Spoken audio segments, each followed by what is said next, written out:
तैयार हो जाइए बाजार में एक दमदार एक्शन वाले ट्रेडिंग सेशन के लिए। हफ्ते के आखिरी दिन दुनिया भर के बाजारों से जबरदस्त तेजी के संकेत। अमेरिका में रिकॉर्ड तोड़ तेजी होती दिखी है और उसका असर पड़ेगा आज हमारे यहाँ पर। किन लेवल्स पर रखें नजर और क्या हो आपकी स्ट्रेटजी, रहेगा इसी पर फोकस। स्वागत है आप सबका शेयर बाजार लाइव में। नमस्कार, मैं हूं अनिल सिंह जी। और नमस्कार, मैं हूं दीपांशु भंडारी। सुपर फ्राइडे के लिए हो जाइए तैयार। और अनिल जी, फाइनली कल जो मैच का डिसअपॉइंटमेंट था, फ्राइडे तो कल था ना, फ्राइडे तो कल था, हमें फ्राई बना फ्राई कर बुरा करके जो कल का दुख था वो आज मार्केट पूरा कर देगा। दुख तो कल भी ऐसे ज्यादा नहीं था दीप, नहीं था ना। एक दो विकेट तो लेते सर, मतलब 10 विकेट से हारना क्या हो जाता। थोड़ा तो वो लगता है कि चलो ट्राई किया। साइड हाँ, एक वक्त था, आज के 75 साल पहले, हाँ, जब इंग्लैंड ने हमें पाकिस्तान से लड़वाया था। हाँ, 75 साल बाद हम इंग्लैंड को पाकिस्तान से लड़वाएंगे। हम तो नजरिए की बात है। हाँ, हम तो इसीलिए खुश हैं। और वैसे भी देखो, क्या पता अगर ऐसा खराब हम फाइनल में खेलते तो इससे बढ़िया कि सेमीफाइनल में ही निकल गए। सिर्फ एक ही चीज़ जो बार बार दिमाग में आ रही है कि इतने अच्छे पैनलिस्ट हैं अपने पास में, 11 की टीम तो बनी जाएगी। हम भी अगर कोशिश करें तो। लेकिन मजाक की बात है ये, लेकिन चलता है, पार्ट ऑफ लाइफ, एक गेम है। और ये बात सही है कि कोई भी जानबूझकर खराब नहीं खेलता।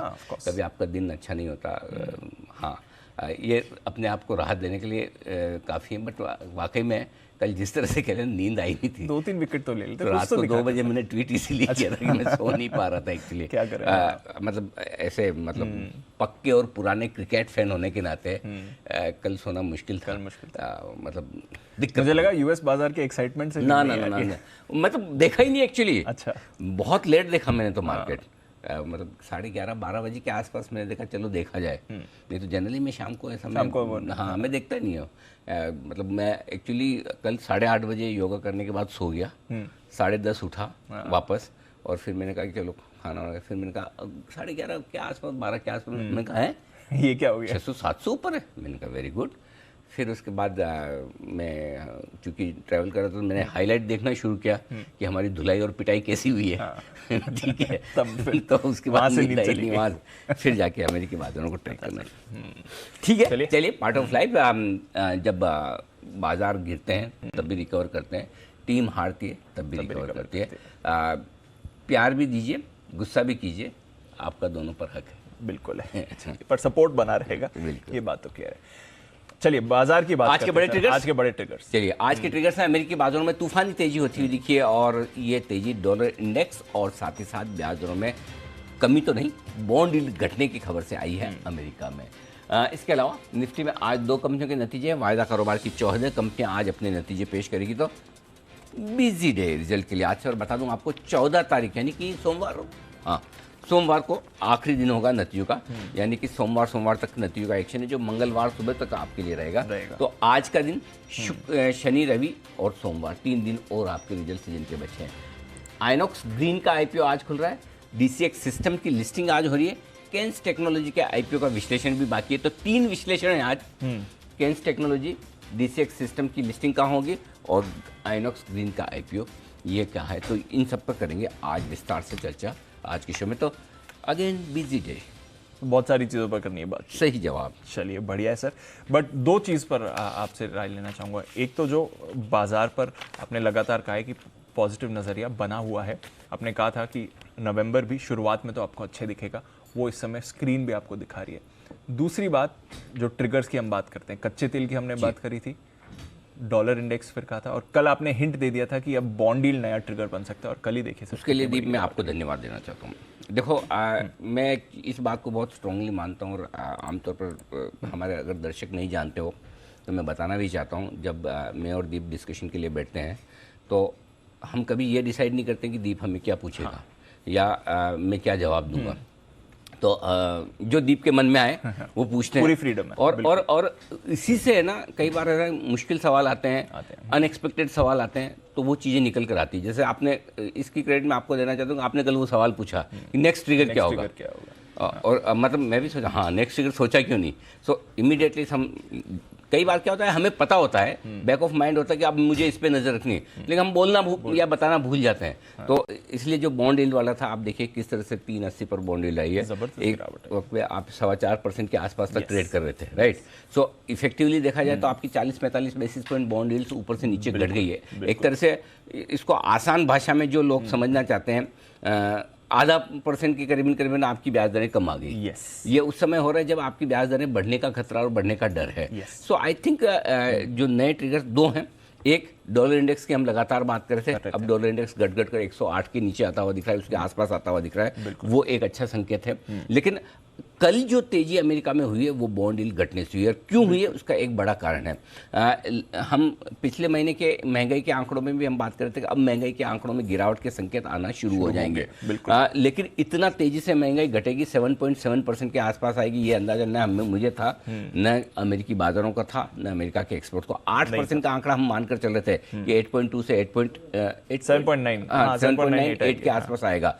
लेकिन जो आंकड़ा आया है 7.7% के आसपास का, उम्मीद से काफ़ी तेजी से महंगाई घटी है। और दूसरा, हाल ही में नौकरियां भी, जो बेरोजगारी भी है वो बढ़ी है। सो अमेरिकी बाजार ये देखना चाहता है कि ब्याज दरें जो अब तक फेड ने बढ़ाई उसका असर हो रहा है ना। भाई बेसिकली आपको पता है किसी एक बड़े गहरी बीमारी से जूझ रहे मरीज का आप इलाज कर रहे हैं, ठीक है, आप उसको इलाज के तौर पर दवा पे दवा दिए जा रहे हैं, डोज दिया नहीं असर हुआ, हाई डोज दिया, हाई डोज देने के बाद या मैक्सिमम जो हाई डोज किसी की बॉडी ले सकती है उस पेशेंट की, उतना आपने दे दिया, और उसके बाद भी अगर असर ना हो तो फिर आपको डाउट होता है मर तो नहीं जाएगा, एग्जैक्टली है ना, या कुछ और तो ऑर्गन फेलियर तो नहीं हो जाएगा। लेकिन जैसे असर आने लगे, हाँ रिलीफ, कि हाँ भाई जो हाई डोज दिया है, जो दवा ठोकी जा रही है अंदर, उसका असर दिखने लगा। तो अमेरिकी बाजारों में पिछले 2 इवेंट जो हुए वो ये बता रहे हैं कि जो फेड का हाई डोज है महंगाई को नीचे लाने के लिए, उसका असर दिखने लगा। एक, बेरोजगारी बढ़कर आ रही है, नौकरियां कम हो रही है, और आप देखें ना किसने घटाई है अभी 12,000 मेटा फेसबुक ने, सो वो दिख रहा है। सो उस बड़े डोज का असर महंगाई को कम लाने के लिए जो किया जा रहा है इसमें हो रहा है। नौकरियां घट रही है, बेरोजगारी बढ़ रही है, और साथ ही साथ कल आपको महंगाई में भी तेज गिरावट आती हुई दिखी है ना। सो ये चीजों को देखकर अमेरिकी बाजार उछल पड़े। तो जो कुछ भी नर्वसनेस, थोड़ी सी चिंता या थोड़ा सा डर, जो मतलब जो मिड टर्म इलेक्शन के संभावित नतीजों को देखकर जो हुआ था, अल्टीमेटली रिजल्ट इतने इंपॉर्टेंट नहीं है, सबको पता है। इंपॉर्टेंट इकोनॉमी है, बाजार इकोनॉमी से चलता है, कंपनियों से चलता है, और उस फ्रंट पर जो अनएक्सपेक्टेड ब्याज दरें घटने का संकेत आया है या कम तेजी से बढ़ने का आया, उसको अमेरिकी बाजारों ने सेलिब्रेट किया। अब इसमें 2 चीजें हैं दीप। अब अमेरिकी बाजार क्या सोच रहे हैं, यह कि अब और कितनी बढ़ सकती है। सो अगली बार एक चीज तो पक्की है कि इसको देखने के बाद अब 0.5% नहीं बढ़ेगी, 4 बार बढ़ गई, हो गया बहुत, हो गया। अब आपकी बढ़ेगी तो भी 0.5% बढ़ेगी, पहली बात। दूसरी बात, अब मैक्सिमम जो बढ़नी है, जिसको टर्मिनल रेट हम कहते हैं कि कहां जाकर रुकेंगे, वो अब आधा से 0.5% की ही बची गुंजाइश, शायद उसके बाद ना हो। इन डेटा को देखने के बाद ये लग सकता है। और दूसरी बात यह कि अल्टीमेटली भले ही यूरोप की महंगाई का आंकड़ा 11% दिख रहा हो, ब्रिटेन का, इनका, लेकिन दुनिया तो अमेरिका की महंगाई पर चलती है। बाजार अमेरिका की महंगाई और उनके आंकड़ों पर चलते हैं, हम उन पर चलते हैं। तो हमारे लिए अमेरिका की महंगाई इंपॉर्टेंट है। अगर वो कम आ रही है और अमेरिकी बाजार उसको सेलिब्रेट करे तो हम भी डांस करेंगे। ये तैयार है तो हम भी सेलिब्रेट करेंगे इनके साथ। चलिए, तो ये तो बहुत ही अच्छे संकेत आपने सुबह दे दिया। फेड भी उतना अग्रेसिव नहीं रहेगा, बाजार का भी मूड माहौल बदल गया। बिल्कुल। हमारे लिए ब्रेकआउट कंजेशन जोन जो है, तो निफ्टी में तो है, सॉरी बैंक निफ्टी में तो है, वो तो नया बैंक निफ्टी आज नया लाइफ हाई फिर से बनेगा। आज 42,000 के ऊपर आप देखेंगे बैंक निफ्टी को। अच्छा, हाँ, इतिहास में पहली बार, हाँ 42,000 के ऊपर गया। और आज बैंक निफ्टी में एक बहुत ही जबरदस्त स्ट्रेटेजी बनाई है मैंने। अच्छा, शॉर्ट करने वाली, सेल साइड वाली, शॉर्ट करने वाली। हाँ, वो भी बताऊंगा आपको। बहुत ही तगड़ी इंटरेस्टिंग स्ट्रेटेजी है। लेकिन बैंक निफ्टी तो नया हाई बनाएगा। निफ्टी को जो ब्रेकआउट चाहिए दीप, आखिरी बाधा जिसकी हमने बात की, 18,350 18,425 की रेंज है। 18,415 के आसपास का आपका life time high closing basis पर है, लाइफ टाइम हाई। और ये आपने 19 अक्टूबर को छुआ था, राइट। तो 19 अक्टूबर को हमने 18,418 का क्लोजिंग दिया है, और 18,604 का हमारा लाइफ हाई है। सो बेसिकली इफेक्टिवली आप ये समझो जहां प्रॉफिट बुकिंग या रुकावट आएगी वो 18,350 से 18,600 की रेंज है। ये 250 पॉइंट की रेंज है जहां पर बाजार आखिरी बाधा लेकर टाइम पास करेगा। 600 के आसपास जाकर अटकेगा, 415 425 के पास अटकेगा और शायद सेकंड बेस्ट क्लोजिंग आपकी 350 की है। तो 350 से 600 की रेंज में थोड़ा रुकेंगे, विच इज फेयर। हाँ, 18,000 के पहले भी काफी आपको एक डेटा बताऊं दी, कल 8वां दिन था, 8वां दिन कल जब निफ्टी लगातार 18,000 के ऊपर बंद हुआ है। It was 8th trading session और कल 12वां ट्रेडिंग सेशन ऐसा था जब बैंक निफ्टी 41,000 के ऊपर बंद हुआ है। सो ये आपके लिए बेस्ट बन गए। कल भी हम यही बात कर रहे थे, खुले कहीं भी आपको 18,000 के नीचे बंद नहीं होना है और आप देखिए कल हम 18,000 को होल्ड कर पाए। सो आज भी मेरे ख्याल से वही इंपॉर्टेंट है, जब तक 18,000 के नीचे आप बंद नहीं हो रहे, तेजी के मार्केट को ट्रेड करने का एकमात्र तरीका यही है। मैं बार बार लगातार रट्टा मरवाता हूँ, आपको पता होना चाहिए कि कहाँ से ट्रेंड रिवर्सल होना है, क्या स्टॉप लॉस होना है। 18,000 के नीचे जब तक बंद ना हो तब तक सोचना भी नहीं है कि कोई मंदी है। 41,000 के नीचे जब तक बंद ना हो बैंक निफ्टी, तब बिल्कुल सोचना भी नहीं कि टॉप बना दिया घूम गया, ये तो मतलब बिल्कुल सोचना ही नहीं है। ये तो रनिंग करेक्शन आते जाते रहेंगे। 200-300 पॉइंट का 300 के बाद 18,000 आना कौन सा बड़ी बात है। 300 पॉइंट के रनिंग करेक्शन ये चलते रहेंगे जब तक क्लोजिंग आपके इंपॉर्टेंट लेवल के नीचे ना हो। अब बड़ा सवाल है कि भारतीय बाजार जो लगातार अंडर परफॉर्म कर रहे हैं, बढ़ने में हम आज कम बढ़ रहे हैं, मतलब रोज ही हम देख रहे हैं और अच्छे संकेत मिलते हैं, अच्छा गैप अप भी मिलता है। कल चलिए निकाल दीजिए, बट अदरवाइज गैप अप भी अच्छा मिलता है, सस्टेन नहीं कर पाते। आज भी वही करेंगे। अच्छा, आज भी वही है, आज हम कम ही बदलने वाला अभी तक। हाँ। और आज में एक ही फर्क रहेगा। अच्छा। कि अब तक गैप से खुलने के बाद जोर से नीचे आ जाते थे। राइट। आज हो सकता है हम जोर से नीचे ना आए, लेकिन हम बढ़ेंगे नहीं उतना। जितना आपको अमेरिका अगर 5% डाउ पे दिख रहा है, 4% डाउ पे दिख रहा है या 7-8% नेस्डेक पे दिख रहा है, उतना हम नहीं बढ़ सकते। क्यों नहीं बढ़ सकते? क्योंकि नेस्डेक अभी भी अपने लाइफ हाई से 30-25% नीचे है। 25% ये कल 25% नीचे है। हम किधर हैं? हम तो लाइफ हाई पर हैं, राइट। डाउ मेरे ख्याल से अब भी अपने लाइफ हाई से करीबन 10-11% नीचे है। जी सर, करेक्ट। सो हम तो आउट परफॉर्म तो कर ही रहे हैं। सो इसलिए अब हमारे पास में वो आउट परफॉर्मेंस की गुंजाइश थोड़ी खत्म हो रही है। जब 1 या 2 सिग्नल ऐसे आएंगे कि हम फिर से आउट परफॉर्म करें, हम बता देंगे। सो अपने तेजी करेंगे, अनाप शनाप वाली नहीं करेंगे। समझ गया। हमें घटना भी कम है, बढ़ना भी कम है। हाँ। सिंपल सी चीज़ है। सो बढ़ेंगे, 1.5-2% बढ़ना बनता है, उतना बढ़ेंगे, उतना तो बढ़ेंगे, उतना तो बनता है। हाँ, कुछ नया हाई 18,300 का जो अभी तक हमने इस पूरे रनअप में 18,300 बनाया परसों, उसको पार करेंगे। 41,950 का हाई बैंक निफ्टी का बनाया लाइफ टाइम हाई, उसको पार करेंगे तो नए लेवल्स तो आएंगे, लेकिन अनाप शनाप तेजी पहले जैसी नहीं होगी, वैसी नहीं। हाँ, वो उसके लिए पहला संकेत आने दीजिए। अभी तक तो नहीं आया कि पिछले 5 से 7 ट्रेडिंग सेशन में हम थोड़ा अंडर परफॉर्म कर रहे हैं, वो आज भी रहेगा। वैसा यूफोरिया नहीं है, नहीं है। तो उससे थोड़ा बचना है। हाँ, मतलब आपको लेना है, खरीदना है, सही लेवल पे खरीदिए। रोज मौका दे रहा है। कल भी अब जैसे दिया आपको सही लेवल पे 17,975 का आपका एक्शन बना। बैंक्स पे स्पेशली अच्छा एक्शन बना है। बैंक्स तो हम कल भी बात कर रहे थे। आज देखो आप प्राइवेट बैंक्स अब रोटेशन वहां पर आज खींच देंगे जी। 2-3% सरकारी बैंक चले कुछ नहीं होता, 1-1% प्राइवेट बैंक चल जाए तो काम हो जाता है। क्योंकि आपकी निफ्टी में एक SBI है खाली, बैंक निफ्टी में खाली SBI और BOB है, बाकी 10 तो प्राइवेट है ना। एग्जैक्टली, है ना। तो आपके लिए बढ़ने के लिए ICICI, HDFC, Kotak, axis, IndusInd, सबके ट्रिगर्स हैं। सब ये बढ़ जाए तो काम हो जाता है ना आपका। हाँ, वो चलिए, क्लियर संकेत है, अच्छा मूड माहौल है बाजार का, ये आपको जानना है। अब देखते हैं परफॉर्मेंस कैसी रहेगी। नई वीकली एक्सपायरी भी शुरू हो रही है, वीकेंड सेशन भी है और IPOs पर भी और बात है दीप की, क्योंकि हल्के बाजार हैं। हाँ, नई वीकली कल है ना। ये देखो, कल आता तो कल तो तेजी करने वालों के मजे हो जाते थे, जबरदस्त ट्रैप होते थे, वो बात ही अलग थी। एनीवे, ये तो जब आएगा तब आएगा। हमें इन्विटेशन और इन्फॉर्मेशन, और इसलिए दीप कल की तेजी से एक चीज़ फिर से बोलना चाहता हूँ। मैं बार बार कहता हूँ कि ओवरनाइट पोजीशन में आपकी एक पर्टिकुलर हेजिंग होनी चाहिए। और हेजिंग का मतलब ये नहीं कि आपको सिर्फ लॉन्ग पोजीशन को हेज करना है, आपको शॉर्ट को भी हेज करना आना चाहिए। शॉर्ट में भी, हाँ, ये बात जरूरी है कि 10 में से 7 बार लॉन्ग ट्रेडर्स बिना हेजिंग के फंसते हैं। शॉर्ट ट्रेडर्स बिना हेजिंग के 2 या 3 बार ही फंसते हैं। अचानक से इतनी तेजी बहुत बार नहीं होती। मंदी होने का डर हमेशा रहता है, तेजी होने का कम रहता है आशंका तो। लेकिन फंसने में कॉल राइटर्स कभी भी फंस सकता है, जिसका आज आपके लिए टिपिकल एग्जाम्पल है। एनीवे आज के संकेतों से करें शुरुआत। ग्लोबल पॉजिटिव है, एफआईएस की न्यूट्रल से हल्के नेगेटिव है, डीआईएस नेगेटिव है, सेंटिमेंट और ट्रेंड पॉजिटिव है, एफएनओ के संकेत न्यूट्रल से हल्के पॉजिटिव मानकर चलें। ये है आज के लिए आपके सारे के सारे संकेत। 18,150 18,200 ये आपके लिए तुरंत सपोर्ट का काम करेगा गैप से खुलने के बाद, और उसके ठीक नीचे 18,050 से लेकर 18,125 ब्लाइंड बाय जोन है आपके लिए खरीदारी करने के लिए। आज से 18,300 18,350 पहली रेंज जहां पर खुलने की कोशिश करेंगे बाजार, और फिर देखते हैं वहां से क्या कुछ होता है। 18,400 से लेकर 18,475 तक जाने की कोशिश हो सकती है निफ्टी की ऊपर की तरफ। बाद में आगे वेट एंड वॉच देखेंगे। बैंक निफ्टी 41,600 41,675 पहला सपोर्ट जोन है आपके लिए, और इसके ठीक नीचे 41,350 से 41,500 स्ट्रॉन्ग ब्लाइंड बाय जोन निकल कर आता है। जो लाइफ हाई है अभी तक का बैंक निफ्टी का, उसके आसपास जाने की कोशिश करेंगे। पुराने लाइफ हाई से नए लाइफ हाई की यात्रा करेंगे। पुराना 41,840 था, नया 41,950 है, तो 41,850 41,950 पहली रेंज है जहाँ पर हम खुलकर कोशिश करेंगे, देखेंगे। हो सकता है इसके ऊपर ही खुले, यहाँ तो खुलेंगे।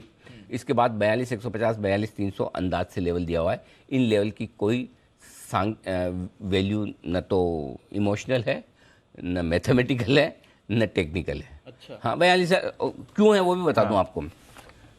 नई सीरीज जो आज वीकली शुरुआत हुई है, हाईएस्ट ओपन इंटरेस्ट 41,500 पर है, दोनों पुट और कॉल दोनों। और कितना है? कितना? मच्छर जितना, 11 लाख शेयर, कुछ वो भी 41,500 खुलेंगे आप 42। तो ऊपर लेवल ही नहीं है, मैं कहाँ से लेवल ही दूं? नहीं है। और ये ऐसे लेवल होंगे जहाँ आप पहली बार ट्रेड करोगे। तो मैंने अंदाज से दिए 42,150 42,300, और अंदाज कैसे दिया वो भी बता दूं। 2-1% अगर निफ्टी बैंक निफ्टी बढ़ा तो 41,600 से 700 पॉइंट गिन लो, 0.25-2% तो 41,300 तक जाना चाहिए। बट हो सकता है बैंक निफ्टी आपको ऊपर की तरफ आज सरप्राइज दे दे। 42,500 भी कर दे तो कोई बड़ी बात नहीं, 42,500 कर दे तो बढ़िया।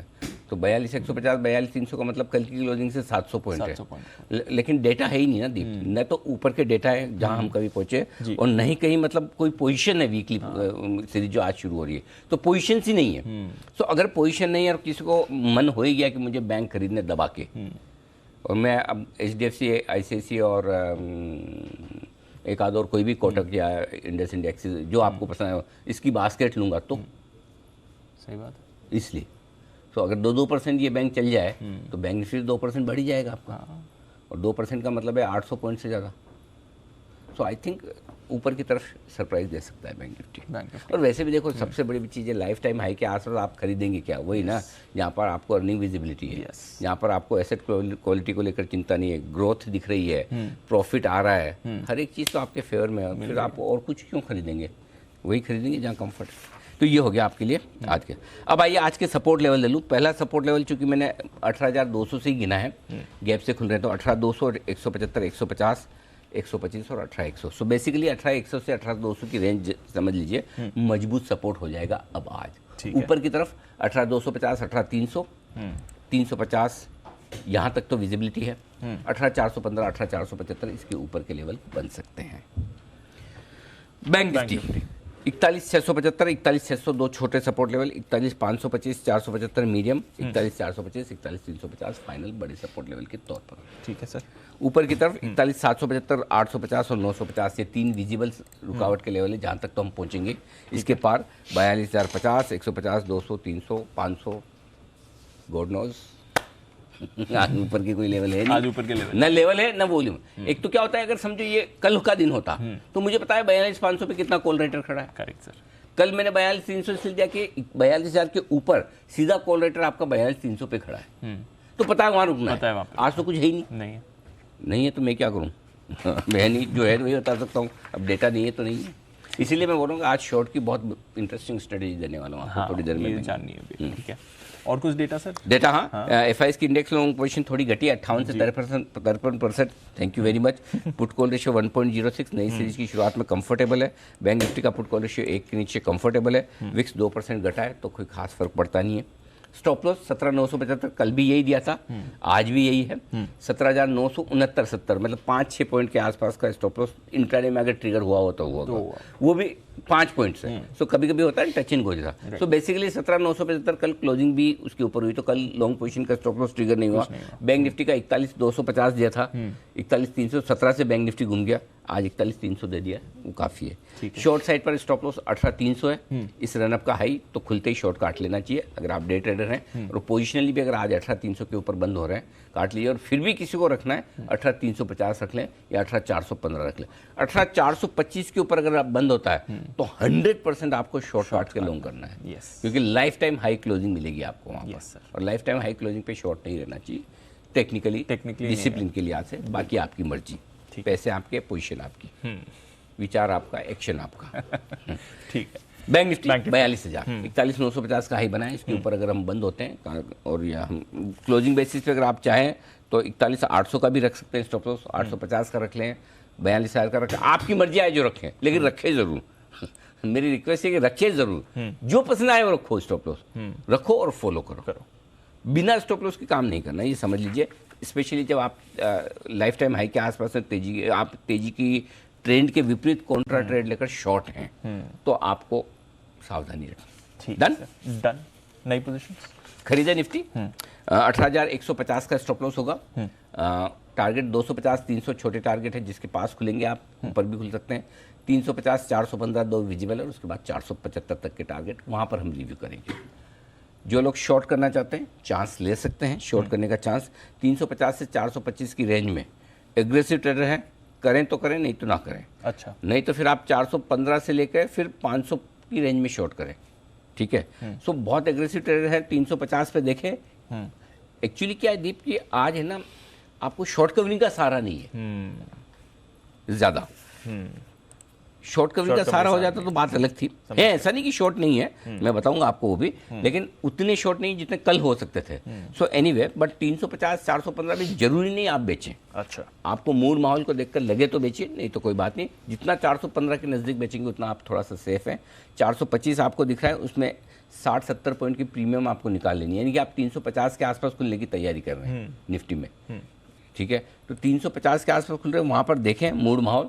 अब समझो डाउ फ्यूचर और 200 ऊपर हो गया तो फिर आपको बेचने की हड़बड़ी नहीं करनी, राइट, है ना। डाउ फ्यूचर कितना है अभी ये देख लीजिए, और अगर डाउ फ्यूचर आपको 100-150 नीचे हो जाए तो फिर आप 400 के आसपास, 300, वो मूड माहौल देख के डिसाइड करिए। 500 का आपका स्टॉप लॉस होगा, ठीक है। टारगेट जो बनेंगे 18,300, 18,250 दो छोटे टारगेट, 250, 175, 150 मीडियम टारगेट और 125 तक के फाइनल टारगेट के लिए बेचना है। ज़्यादा ऐसा नीचे भी नहीं दिख रहा, 18,100 के नीचे की भी नहीं है, हाँ, उस हिसाब से, ठीक है। बैंक निफ्टी खरीदना है आपको 41,500 के स्टॉप लॉस के साथ खरीदिए। जिनको डीप स्टॉप लॉस लगाना है वो 41,300 का भी लगा सकते हैं, आपकी मर्जी पर है, क्योंकि गैप से खुल रहे हैं तो अभी 41,500 भी काफ़ी हो जाएगा। टारगेट जो बनेंगे 41,775, 41,850 और 41,950, 3 तो विजिबल है। इसके पार खुलकर फिर 42,050, 150, 200, 300 वॉटेवर। ये अब आपको जो स्पेशल स्ट्रैटेजी दो बैंक निफ्टी शॉर्ट करने की। No short today. शॉर्ट की कोई स्ट्रेटेजी नहीं है। दो रीजन है। एक, आप लाइफ टाइम हाई पे पहुंचे। दूसरा, चलो कोई बात नहीं, लाइफ टाइम हाई पे पहुंचे, लेकिन 41,500, 42,000, 42,500 कहीं भी कॉल राइटर है ही नहीं। अच्छा, नहीं के बराबर है। ओके, मतलब highest open interest call writing में 41,500 पर है और 11 लाख शेयर का। 11 लाख क्या होता है आजकल? कुछ नहीं है, राइट। सो इसलिए कॉल राइटर, तो ये कहाँ जाके रुकेगा मुझे पता नहीं पता। ये 42,000 पे रुकेगा, 42,300 पे, 42,500 पे कहाँ रुकेगा पता नहीं पता है तो शॉर्ट नहीं करना है। नीचे आएगा तो वापस लेना है। लेने के लिए अपने को पता है, एक बार गैप से खुलने के बाद 41,850 के आसपास और इसके नीचे जब जब आना शुरू करेगा बाय रेंज में। सो अपने क्या करना है, समझो 42,000 हो गया, 42,300 हो गया, 42,000 से घूम जाता है फॉर एग्जाम्पल, तो 41,850 आया और उसके नीचे आते ही फिर अपना सोचना शुरू करना है कि कहाँ एंट्री करना है। राइट, क्लियर है? क्लियर है। सो लेना कहाँ है वो ध्यान में रखिए बजाय शॉर्ट करने। इसलिए आज शॉर्ट बनाने की राय ऊपर में भी नहीं है, निफ्टी में भी। इसलिए मैं बोल रहा हूँ बहुत सोच समझ कर एग्रेसिव, ये उन लोगों के लिए जिनको करना ही होता है उनके लिए, बाकी बैंक निफ्टी में नहीं करना है। ठीक है सर, समझ गया। तो ये स्पेशल सरप्राइज, कोई शॉर्ट कॉल नहीं है आज बैंक निफ्टी के लिए। बाकी के डेटा से एफआईएस के डेटा में कोई खास बात नहीं। 36 करोड़ की छोटी खरीदारी है। इंडेक्स कल 1519 करोड़ के, यानी कि शॉर्ट काफ़ी बने हैं, आज काटने आएंगे। इम्पोर्टेंट जो है सबसे बड़ी बात है कि 18,000 को आप तोड़ने की जल्दबाजी में नहीं। 18,000 के पुट पर हाईएस्ट ओपन इंटरेस्ट है। 18,300 के पार खुलेंगे दीप तो करीबन 1.5 करोड़ शेयर आपके ऐसे होंगे जो शॉर्ट होंगे और रिस्क पर होंगे। सो सीरीज़ के पहले दिन 1.5 करोड़ शेयर अगर बैकफुट पर आते हैं तो आप समझ सकते हैं। तो आई थिंक गैप से खुलने के बाद ये इंपॉर्टेंट चीज़ है, गैप से खुलने के बाद 18,200 18,250 आपके लिए बहुत स्ट्रॉन्ग सपोर्ट जोन आ जाएगा, जहां पर आपको खरीदारी करनी ही करनी है। तो इसको ध्यान से सुन लीजिएगा, गैप से खुलने के बाद 18,200 18,250 की रेंज में आपको लेना ही लेना है। और इस पूरे रनअप की सबसे बेस्ट क्लोजिंग आपको 18,202 की मिली है 7 तारीख को। सो अब वो आपके लिए बेस का काम करेगा। सो एक बार गैप से खुलने के बाद आज कल में जब भी आपको 18,200 250 की रेंज में वापस आता हुआ दिखे, वहाँ एंट्री कर लीजिए। ये क्लियर, बस ये डेटा है। चलिए, बैंक निफ्टी में तो बैंक निफ्टी में डेटा ही नहीं, बात ही नहीं है, क्या करेंगे। ठीक है, पीएनबी है बैन में, उसका कुछ बदलाव नहीं हुआ है। लिस्टिंग पर भी आपकी बात करनी है, आईपीओ पर भी बात करनी है। 9 बजे करें इन दोनों? हाँ, लिस्टिंग में 9 बजे करें, तब कुछ नतीजे देख सकते हैं। नतीजों के तब तक बात कर लेते हैं सर। ढेरों नतीजे आए, कल तो मार्केट बंद हो गया। आई थिंक 11 नतीजे निफ्टी और एफएनओ को अगर आप कंबाइन कर ले मार्केट्स बंद होने के बाद जो कल आए। पहले तो एक ओरिएंट पेपर के नंबर्स डिस्कस करना चाहते हैं, जो हमारा स्टॉक भी था दिवाली पर और घाटे से मुनाफे में आई है कंपनी। और हम एक ही बात कर रहे थे कि अगर पिछले आप ट्रैक रिकॉर्ड देखेंगे फाइनेंशियल, तो आप ले ही नहीं पाएंगे, क्योंकि कंपनी पूरी तरह से टर्न अराउंड हो रही है। क्या क्या बदलाव किया, किस तरह से नया मैनेजमेंट जो आया है उसका इम्पैक्ट आपको दिखेगा। पेपर तो स्ट्रॉन्ग साइकिल में है, इसमें आपको हमको सबको पता है ही, राइट। लेकिन अब जो परफॉर्मेंस आई है वो गजब की है, बहुत बढ़िया परफॉर्मेंस आई है। आप देखिए 220 करोड़ के आसपास की आय 57-58% बढ़कर आना, मार्जिन 7.5-7% के, मुनाफा 12 करोड़ से लॉस से 8-7-8 करोड़ का मुनाफा। तो नंबर्स अच्छे हैं, आपके पोर्टफोलियो में है तो डेफिनेटली होल्ड करें। जब भी बाजार आपको करेक्शन में मौका दें, खरीदने। कल भी हम बात कर रहे थे। एफएनओ के स्टॉक्स में जो अच्छे नंबर्स में एक अपोलो हॉस्पिटल नंबर काफ़ी बेहतर दिख रहे हैं, उम्मीद से बेहतर है। हालांकि स्टॉक में रनअप तो हुआ है पहले, लेकिन फिर भी किसी भी लिहाज से अगर आप देखेंगे तो अपोलो हॉस्पिटल के नंबर काफ़ी अच्छे हैं और स्टॉक थोड़ा और एक्शन दिखा सकता है। आमतौर पर अपोलो हॉस्पिटल में लोग कौन कॉल का इंतज़ार करते हैं, मैनेजमेंट क्या कुछ कहता है उसका इंतज़ार रहेगा। लेकिन एस्टिमेट्स के मुकाबले में, क्योंकि निफ्टी की कंपनी में अपोलो और आइशर थे, आइशर थोड़े कमज़ोर थे जी। अपोलो हॉस्पिटल में रेवेन्यू उम्मीद से बेहतर है। कामकाजी मुनाफा 530 करोड़ के अनुमान के सामने 566 करोड़ बढ़िया माना जाएगा। मार्जिन्स मेंटेन के थोड़े से मेंटेन मतलब ऐसे तो कम है, लेकिन 13% के सामने 13.25% आए हैं। सो ओवरऑल नंबर्स ठीक है, कोई दिक्कत वाली बात नहीं है अपोलो हॉस्पिटल्स के। तो एक बार कॉल के बाद और मूड बनाइए, बट अदरवाइज नंबर ठीक है।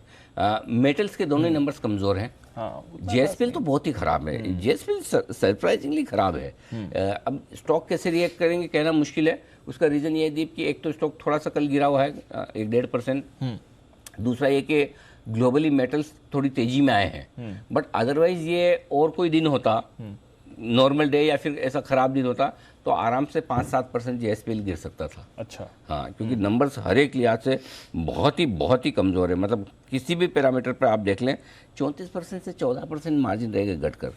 तो ऑपरेशनल परफॉर्मेंस इतनी ख़राब होगी पता नहीं था। सेल नंबर्स कमज़ोरी है, 3% के मार्जिन पे क्या सेल में आप क्या करोगे क्या नहीं करोगे, वैसा वाला हाल है, बुरा है।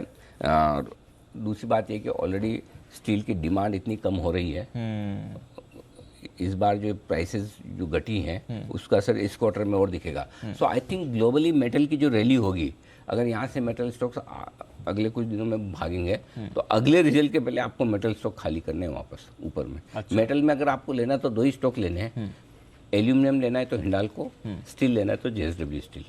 दो में आपको तेजी का ध्यान रखना है, बाकी मेटल स्टॉक्स अंडर परफॉर्म करेंगे। ये फिलहाल नंबर्स वीक है, स्टॉक का रिएक्शन मार्केट के हिसाब से, पोजीशन के हिसाब से अलग हो सकता है। तो कई बार ये मत सोचेगा कि स्टॉक का रिएक्शन कैसे हो सकता है। स्टॉक अपनी अपनी चीज़ों पे अलग अलग चीज़ों पे बिहेव कर सकता है। आज अच्छे से खराब नतीजे पे भी स्टॉक ना गिरे, और कई बार ये होता है कि मार्केट ही अगर यही 1000 पॉइंट नीचे खुलना हो, डाउ बंद हुआ हो, तो अच्छे रिजल्ट पे भी स्टॉक ना चले। तो वो एक अलग चीज़ है, बट ये नंबर्स हैं। चलिए ठीक है, तो ये है नतीजों का विश्लेषण। आईपीओ थोड़ी देर में इस पर भी करते हैं बातचीत। आइए फिर नतीजों भी और आईपीओ भी दोनों बात करते हैं 9 बजे। नतीजे डिटेल्स में जानते हैं हमारी टीम के साथ। ट्रिगर्स आईपीओ अपडेट्स आज इतने सारे हैं। आइए अरमान, वरुण, नुपुर और आशीष हैं हमारे साथ तैयार।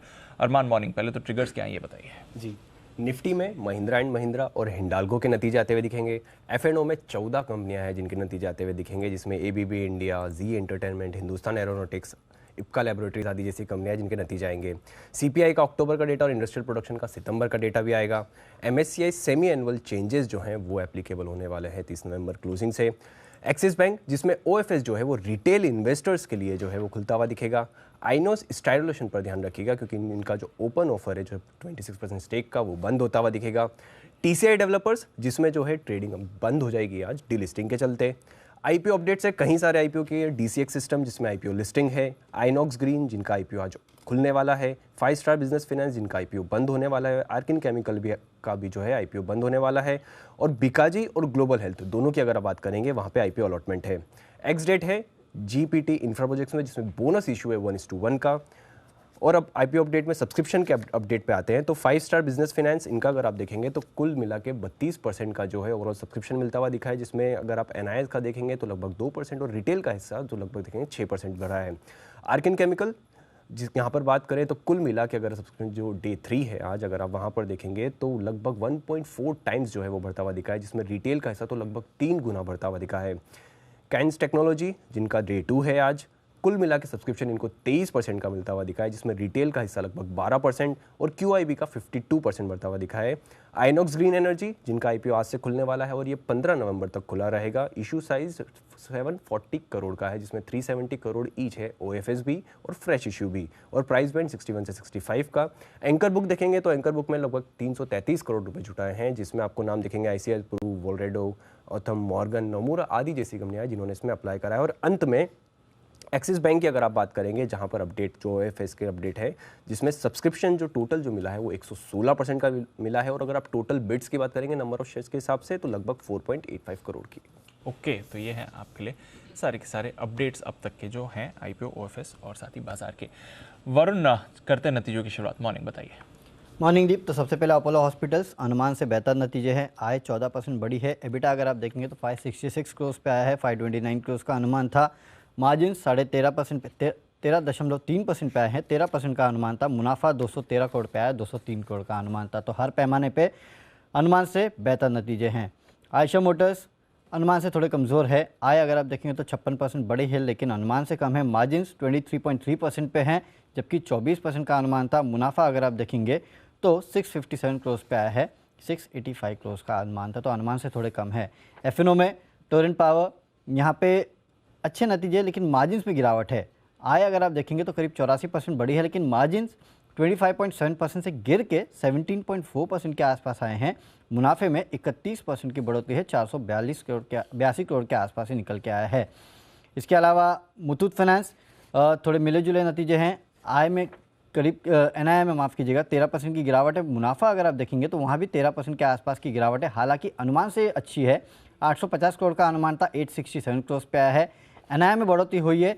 लोन एयूएम जो है उसमें करीब 4% के आसपास की बढ़ोतरी हुई है, जबकि माना जा रहा था कि शायद 8 से 10% के आसपास की भी बढ़ोतरी हो सकती है, तो वहाँ थोड़ी बढ़ोतरी जो है वो कम है। जीएसपीएल अनुमान से बेहतर नतीजे हैं। आय जरूर 10% गिरी है लेकिन एबिटा मार्जिन्स में अगर आप देखेंगे तो 2% का उछाल देखने मिला है, जबकि 2% की गिरावट का अनुमान था। मुनाफा 33% बढ़ा है, 314 करोड़ पे आया है। हालांकि यहाँ पे अदर इनकम आई है 104 करोड़ की, उसके चलते यहाँ पे आपको मुनाफा जो है ज़्यादा एलिवेटेड देखने मिल रहा है। सेल यहाँ पे अनुमान था घाटे का, घाटा ही आया है 386 करोड़ के आसपास का, 3% के मार्जिन है। रेवेन्यू अगर आप देखेंगे तो 2% गिरे हैं। जीएसपीएल भी कमज़ोर है, रेवेन्यूज़ भी गिरे हैं 1%, मार्जिन 34% से गिर के सीधे 14%। मुनाफा करीब 2600 करोड़ से घट के सीधे 200 करोड़ पे आया, यानी कि 90% से ज़्यादा मुनाफा जो है इस कंपनी का साफ हो चुका है। और इंडियन होटल्स नतीजे अच्छे हैं, रेवेन्यूज़ करीब 70% बढ़े हैं, मार्जिन 10% से बढ़ के 24% और 121 करोड़ के घाटे के मुकाबले कंपनी ने 122 करोड़ के आसपास का मुनाफा किया है। Q2 में अब तक का कंपनी का सबसे बेहतर प्रदर्शन है ये। ओके, तो ये है आपके लिए नंबर्स और इंडियन होटल्स तो शानदार नंबर्स आते हैं। देखिए नुपुर, मॉर्निंग बताएं आपके पास कौन से नंबर्स हैं? Good morning. सबसे पहले जीएनएफसी, जहाँ पे अगर हम देखें तो कंपनी ने हाईएस्ट एवर क्वार्टरली और हाफ ईयरली रेवेन्यूज़ पोस्ट किए हैं इस बार। आय देखें तो 23% से इस बार बढ़कर आई है, लेकिन कामकाजी मुनाफा देखें तो करीबन 28% से इस बार घटकर आया। मार्जिन में काफ़ी बड़ा इम्पैक्ट है, 21% से कम होकर इस बार 12% के आते दिखे। अशोक लेलैंड नतीजे जो आए वो अनुमान से काफ़ी मिले जुले, क्योंकि कंपनी की जो जो आई है वहाँ पे 85% की ग्रोथ आती दिखी है। अनुमान था कि मार्जिन 6% के आसपास रहेंगे और 6.5% के आसपास आए तो काफ़ी पॉजिटिव है। यहाँ पर भी ट्रेंड की बात करें तो टॉप लाइन जो कंपनी की आय है वहाँ पे 78% का इस बार जंप है, क्योंकि कंपनी ने जिस हिसाब से एग्रेसिव जूडियो और वेबसाइट के स्टोर्स डाले उसी के चलते यहाँ पे आपको इतना बड़ा उछाल दिखाए। लेकिन जो ग्रॉस मार्जिन है वो 52% से कम होगा, 47% के आसपास आते दिखे और उसी का इम्पैक्ट है कि जो ऑपरेशनल मार्जिन है कंपनी के वो अनुमान था कि 18% के आसपास आएंगे, वो कम होकर इस बार 15% के आसपास आते दिखे। बाटा की बात करें तो कंपनी की जो आय है वो तो अनुमान के मुताबिक आई है 830 करोड़ के आसपास, 35% का जंप है यहाँ पर भी। लेकिन दूसरे रिटेल स्टॉक की तरह यहाँ भी कॉस्ट का प्रेशर था और जो मार्जिन है वो करीबन 19% के आसपास आते दिखे, 24% का अनुमान था। बर्जर पेंट सेम स्टोरी है, यहाँ पर भी कंपनी की आय तो 20% से इस बार बढ़कर आई है, अनुमान के मुताबिक ही आई है। लेकिन जो मार्जिन से 15% का अनुमान था वो करीबन 13.5% के आसपास आते दिखे। कॉनकोर की बात करें तो काफ़ी बढ़िया नतीजे यहाँ पर कंपनी की जो आय है वो 8% से इस बार बढ़कर आई है। मार्जिन्स भी देखें तो करीबन 25.5 के आसपास आते दिखे, 24% का अनुमान था। ओरिएंट पेपर देखें तो काफ़ी स्ट्रॉन्ग परफॉर्मेंस है यहाँ पे कंपनी की जो आय है वो 58% से इस बार ऊपर है। पिछले साल कामकाजी लेवल पे भी 13 करोड़ का लॉस था, वो अब प्रॉफिट में कन्वर्ट हो गया करीबन 15 करोड़ के आसपास और जो मार्जिन्स है वो भी 6.7% के आसपास आते दिखे। आरवीएनएल यहाँ पे भी नतीजे काफ़ी बढ़िया है, कंपनी की आय करीबन 22% से इस बार बढ़कर आई है। मार्जिन्स में काफ़ी बढ़िया इंप्रूवमेंट है, 5.6% से बढ़कर 6.4% के आसपास आते दिखे। श्री रेणुका शुगर्स देखें तो यहाँ पर कंपनी की जो आय है वहाँ पे 55% का जंप है, जो मार्जिन्स है वो भी 2% के आसपास आते दिखे। लेकिन लॉस इस बार बढ़कर आया, पिछले साल 98 करोड़ का लॉस था वो इस बार बढ़कर 142 करोड़ हो गया है।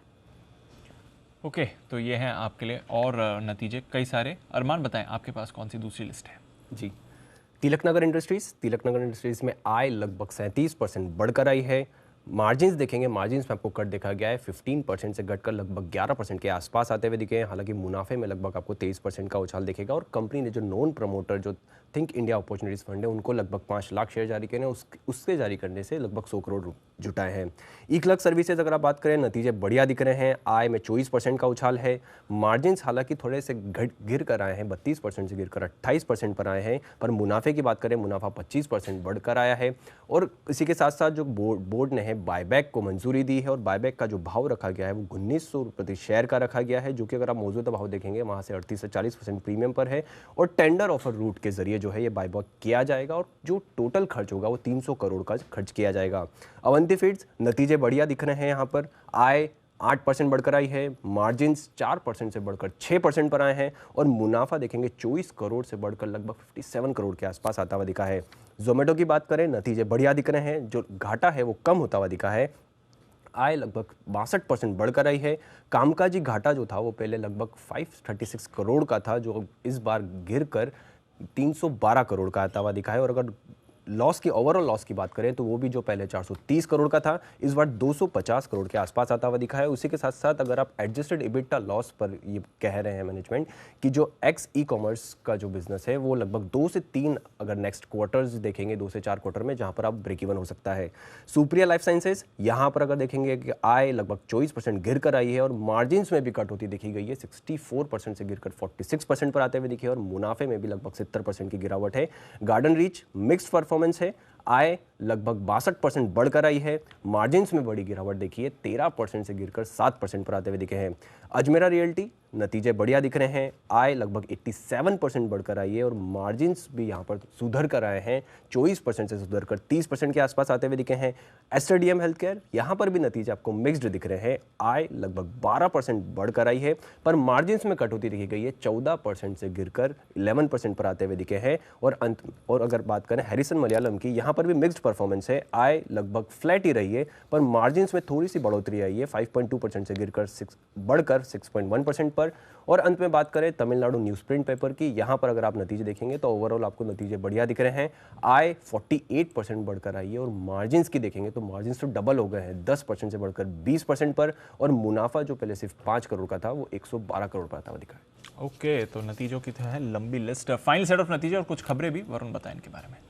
सबसे पहले कोचिन शिपयार्ड, नतीजे कमज़ोर है, आय 2% गिरी है। कंपनी के मार्जिन जो है 23.5% से गिर के करीब 19.8% पे आए हैं। मुनाफे में 17% की गिरावट हुई है, लेकिन कंपनी ने 7 रुपये प्रति शेयर के इंटरिम डिविडेंड का ऐलान किया है 22 नवंबर, जिसकी रिकॉर्ड डेट है। कैंपस एक्टिववेयर, नतीजे कमज़ोर है, आय ज़रूर 22% बढ़ी है, लेकिन मार्जिन 20% से गिर के सीधे 13% पे आए हैं। मुनाफे में करीब 48% के आसपास की गिरावट देखने मिली है, 28 करोड़ से गिर के सीधे 14.5 करोड़। रियलटेल, नतीजे थोड़े कमज़ोर साइड पे है, आय ज़रूर 22% बढ़ी है, लेकिन मार्जिन 30.6% से गिर के करीब 23%, मुनाफे में 18% के आसपास की गिरावट है। MSCI में बदलाव का ऐलान हो चुका है। MSCI इंडिया इंडेक्स में ABB India, Ashok Leyland, Indian hotels, Tata Elxsi, Trent जैसे तमाम कंपनियां शामिल है। डिलीशन में PFC एक ही कंपनी है। MSCI India small cap index की लिस्ट काफ़ी लंबी है, जिसमें अरविंद फैशन, एस्टेक लाइफ, बोरोसिल, इसके अलावा डेटा पैटर्न्स जैसी कंपनियां शामिल है। डिलीशन में Canara bank, CG power, Gujarat fluoro, Polycab जैसे काउंटर शामिल है। तो यहाँ पे आपको नजर रखनी है, लिस्ट काफ़ी लंबी है। इसके अलावा टाटा ग्रुप की कंपनियों पर नजर रखिएगा, क्योंकि कुछ रिपोर्ट्स ऐसे सजेस्ट कर रही है कि टाटा फ्लो ने IPO के लिए कॉन्फिडेंशियल प्री फाइलिंग के ऑप्शन को चुना है। बेसिकली सेबी जो है आने वाले 7 से 10 दिनों में कॉन्फिडेंशियल प्री प्राइसिंग के तरीके जो है उसकी गाइडलाइंस जारी करने वाली है। और आखिरी में अल्केम लैब्स, US FDA से सेंट लुइस फैसिलिटी की जांच जो है वो पूरी हो चुकी है। 31 अक्टूबर से 9 नवंबर के बीच में US FDA ने इंस्पेक्शन किया था। फॉर्म 483 जारी किया गया है 3 ऑब्जर्वेशंस के साथ। ओके, तो ये है आपके लिए कुछ और खबरें, और फार्मा शेयर्स वापस फोकस में आएंगे। आइए फिर सारी ब्रोकरेजेस, इन पर भी डालें नजर। FIR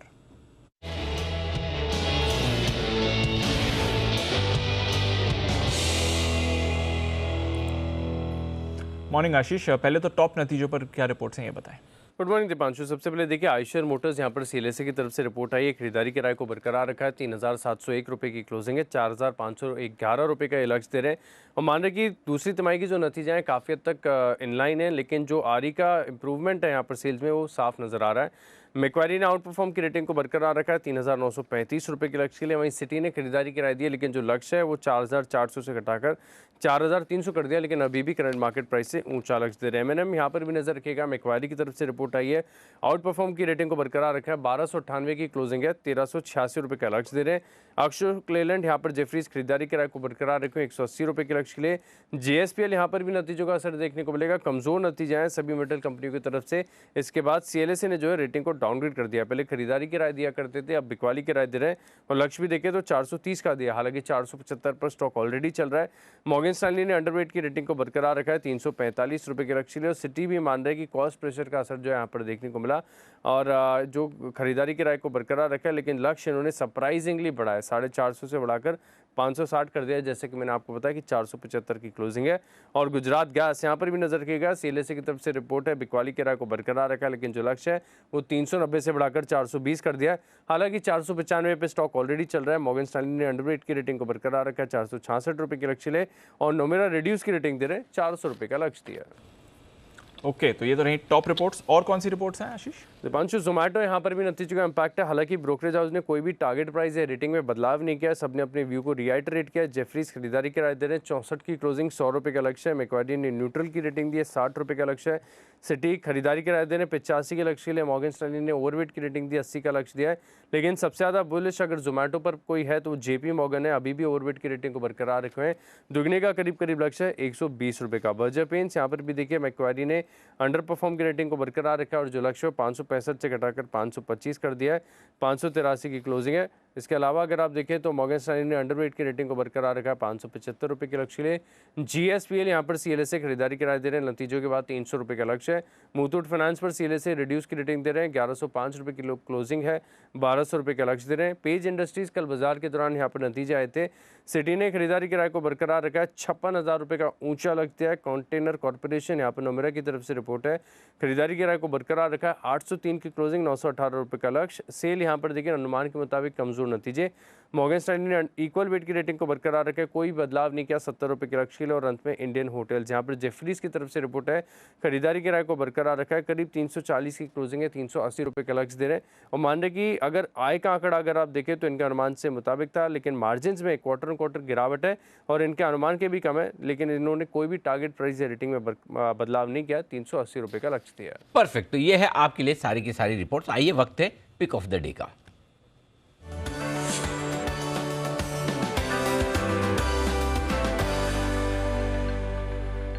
सिमी जी सुप्रभात, आज आप शुरुआत करिए। वेरी गुड मॉर्निंग अनिल जी, वेरी गुड मॉर्निंग दीपांशु। मेरी तरफ से आज का पिक ऑफ द डे होगा HDFC बैंक। बहुत ही बढ़िया सा फॉर्मेशन था, कल का मार्केट में भी एक आउट परफॉर्म करते हुए देखने को मिला था। खरीदारी करके चलने का सलाह होगा। 1540 का पहला टारगेट, 1555 का दूसरा टारगेट के लिए HDFC बैंक को खरीद कर चलेंगे। 1510 के नीचे स्टॉप लॉस मेंटेन करना है। ओके, 1510 का स्टॉप लॉस खरीदना है HDFC बैंक। कल बैंक्स में खरीदारी का मूड माहौल बनता हुआ दिखा। सुमित जी गुड मॉर्निंग, आपको क्या पसंद है? अरे जी कोइंसिडेंटली एकदम सेम टू सेम स्टॉक है, HDFC बैंक ही पसंद है। और HDFC बैंक के अंदर ही मोमेंटम देखने को मिलेगा, ऐसा मुझे लग रहा है। ओके, सिमी जी इंप्रेस हुई, thank you very much. Okay, आइए मोदी जी बताएं sir. Good morning. Good morning Anil ji, good morning दीप।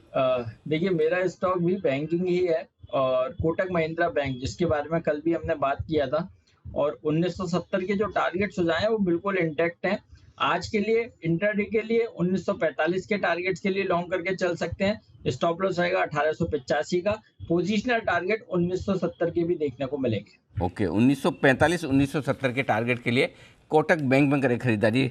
ये दोनों ही बैंक की बात हम कर रहे थे कि बढ़ने में आगे रहेंगे। आज दोनों पर पिक्स आ भी चुकी हैं आपके लिए। हिमांशु जी सुप्रभात, बताएं sir.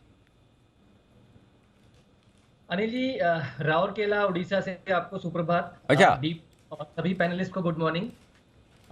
Pick of the day Anil ji आज है हीरो मोटोकॉर्प, जहां पर मुझे लगता है कि स्टॉक ने एक अच्छा बेस बनाया है लगभग 2600-2650 के आसपास, और स्टॉक में एक अच्छा मोमेंटम यहां से बनता हुआ नजर आ सकता है। तो 2780-2800 रुपए तक के टारगेट्स के लिए हीरो मोटोकॉर्प मेरी तरफ से आज पिक ऑफ द डे रहेगा अनिल जी। 2695 रुपए का एक छोटा सा स्टॉप लॉस लगाकर चलने की सलाह है। ओके, तो हीरो मोटोकॉर्प में करनी है खरीदारी, ये राय आपके लिए हिमांशु जी की तरफ से। आइए सिद्धार्थ सेरानी साहब से भी जान लिया जाए, नहीं तो हमेशा लास्ट में ही रह जाते हैं। आज सेकंड लास्ट है, सर बताइए। Good morning Anil ji, good morning Deepanshu सभी को।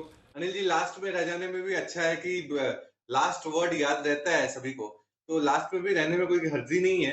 तो आज का जो पिक ऑफ द डे है वो है TVS मोटर्स। ये टू व्हीलर स्पेस के अच्छे नतीजों में सबसे बेस्ट नतीजे अगर किसी के दिखे हो वो है TVS मोटर्स, क्योंकि वॉल्यूम्स में 12% का उछाल, रेवेन्यू में स्ट्रॉन्ग उछाल, मार्जिन 10.2%, ईवी का जो इनका स्कूटर है, जो बाइक है, वो उसमें भी iQube में भी बहुत जोरदार रिस्पॉन्स मिल रहा है। अमेजॉन के साथ टाइप किया है, तो TVS मोटर्स पे खरीदारी की राय है। आज का जो टारगेट रहेगा वो 1135 1135, किसी ने पोजिशनल रख लिया है तो 1330 भी आ सकता है TVS मोटर्स। ओके, तो TVS मोटर्स पर रखिए नजर। चलिए, 2 ऑटो काउंटर्स आ रहे हैं और फिर बाकी बैंक काउंटर्स हैं। बंसल जी की भी pick of the day. Bansal ji आए क्या? हाँ बंसल जी। अरे बंसल जी दिखे नहीं, कहाँ हैं?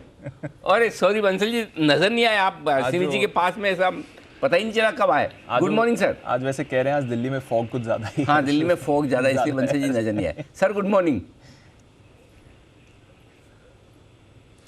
सुप्रभात अनिल जी, सुप्रभात दीपांशु। पहले तो अनिल जी मैं दीपांशु की थोड़ी सी अनिल जी जनरल नॉलेज बढ़ा दूं। हाँ। जो दिल्ली में जो सुबह सुबह धुआं दिख रहा है उसको फॉग नहीं बोलते, उसको स्मॉग बोलते हैं। अच्छा, फॉग से सेहत को खतरा नहीं होता, smog is dangerous to health. तो फॉग और स्मॉग में अनिल जी फर्क है, और स्मॉग के लिए आप कोई शो भी करें अनिल जी 3:30 के बाद अनिल जी, मतलब कि सुबह काफी लोग सैर पे निकलते हैं, विच इज इंजीरियस। इस स्मॉग में निकलना नहीं चाहिए अनिल जी। ठीक बात है। तो सुबह जो देख रहे हैं अनिल जी वो स्मॉग है। बिल्कुल करेक्टेड, वी स्टैंड करेक्टेड। बताएं सर आज की पिक ऑफ द डे। देखिए अनिल जी, मेरा भी इरादा अनिल जी सिमी जी को इंप्रेस कर रहा हूं मैं भी। मेरा भी pick of the day HDFC bank है। वो अलग बात है कि कल भी हमने चलते चलते अनिल जी जो पिक ऑफ द डे दिया था वो HDFC बैंक है, तो उसी को रिपीट कर रहा हूं। तो ये मान ले मैंने कल 3:30 के बाद अनिल जी कोई काम नहीं करा है। 1497 1497 का स्टॉप लॉस है। 1667 के टारगेट के लिए HDFC बैंक का मेरा पिक ऑफ द डे। नहीं करा आप, ऐसा गलत बोलते हैं। 3.5 के बाद आप ये सब काम करते हैं तभी तो जनरल नॉलेज आपकी कहाँ से बढ़ी जो आपने अभी अभी दीप की बढ़ाई है। फॉग और स्मोक का फर्क मार्केट आवर्स में तो आप ढूंढते नहीं होंगे, ये तो बाद में ही ढूंढते होंगे ना बंसल जी। तो बंसल जी 3:30 बजे के बाद दूसरे कामों में काफ़ी बिजी रहते हैं। आइए करते हैं मुलाकात सचिन जी से। सर गुड मॉर्निंग, बताएं pick of the day. Good morning Anil ji, good morning Deepanshu. Anil ji, यहाँ पर कोटक महिंद्रा बैंक का सेटअप काफ़ी इंटरेस्टिंग है। इनफैक्ट कल के सत्र में ऑलरेडी एक आउट परफॉर्मर था, एंड जिस तरीके से इसने 1900 का लेवल मेंटेन किया है, एक ब्रेकआउट एस्टैब्लिश हुआ है, तो मुझे लग रहा है मोमेंटम लगभग 1955 तक आज एक्सटेंड होना चाहिए। सो खरीदारी करनी है कोटक महिंद्रा बैंक के फ्यूचर्स में 1905 के स्टॉप लॉस के साथ 1955 के टारगेट के लिए। ओके, तो ये है आपके लिए कोटक बैंक। सारे या तो बैंक्स हैं या फिर आपके लिए ऑटो काउंटर्स हैं, यहाँ पर आपको फोकस करना है। आइए करते हैं शुरुआत फर्स्ट स्टेट की हेडलाइंस के साथ। थोड़ी देर में करेंगे फर्स्ट स्टेट की शुरुआत हेडलाइंस के साथ। तब तक फोकस कर लेते हैं, नतीजों का रिएक्शन आने वाला है कई सारे काउंटर्स पर। आइशर मोटर्स की बात है, ऑटो काउंटर्स निकले हैं, टीवीएस की बात हो गई, हीरो मोटो की बात हो गई। आइशर मोटर्स, सिद्धार्थ जी कैसे लगे सर इसके नंबर्स? देखिए, मुझे तो ठीक ठाक लगे, बहुत ज्यादा एक्साइटिंग नहीं लगे। मुझे लगता है कि ये स्पेस में अगर देखना हो तो इस स्टॉक पे मैं उतना नजर नहीं दूंगा। मैं देखूंगा अशोक लेलैंड जैसी कंपनियों पे जिसका ईवी स्पेस जिसका सीवी स्पेस में काफी दमदार नतीजे आए हैं। आइशर मोटर पे मैं अभी खरीदारी की राय बिल्कुल नहीं दूंगा नंबर्स देख के। ओके, तो यह है आपके लिए आइशर मोटर्स, जहां पर करना है आपको फोकस। मुथूट फाइनेंस, यहाँ पर थोड़े मिले जुले नंबर्स आए, थोड़ा एक्साइटमेंट इनके चार्ट्स में पहले ही बन गया था। सिमी जी, मुथूट फाइनेंस का जरा चार्ट एक बार देखें। दीपांशु, आज तो गैप से खुलने वाला है और मुझे लगता है कि यहाँ पे खरीदारी करके चलना चाहिए, क्योंकि कल इसमें थोड़ा सा मोमेंटम सुबह देखने को मिला था पर वो फाइनली जाके सस्टेन नहीं कर पाया था। पर मुझे लगता है कि आज ये स्टॉक अगर गैप से खुलता है तो एक खरीदारी का सलाह मैं दे रही हूँ। 1135 से 1140 का इसका रेजिस्टेंस है। अगर गैप से वो रेंज पार करता है तो बेहतर है दीपांशु, क्योंकि उसी के ऊपर ही इसमें फ्रेश मोमेंटम देखने को मिलेगा। अगर फ्लैटिश ओपनिंग होता है तो 1095 के नीचे स्टॉप लॉस लगाएंगे, और अगर गैप से खुलेगा तो 1140 का क्रॉस ओवर का इंतजार करेंगे। इसके बीच में कोई भी ट्रेड नहीं लेंगे, पर 1140 के ऊपर जाने के बाद इसमें बहुत अच्छा तेजी देखने को मिलना चाहिए। ओके, तो यह है आपके लिए मुथूट फाइनेंस, जिस पर रखनी है नजर। आइए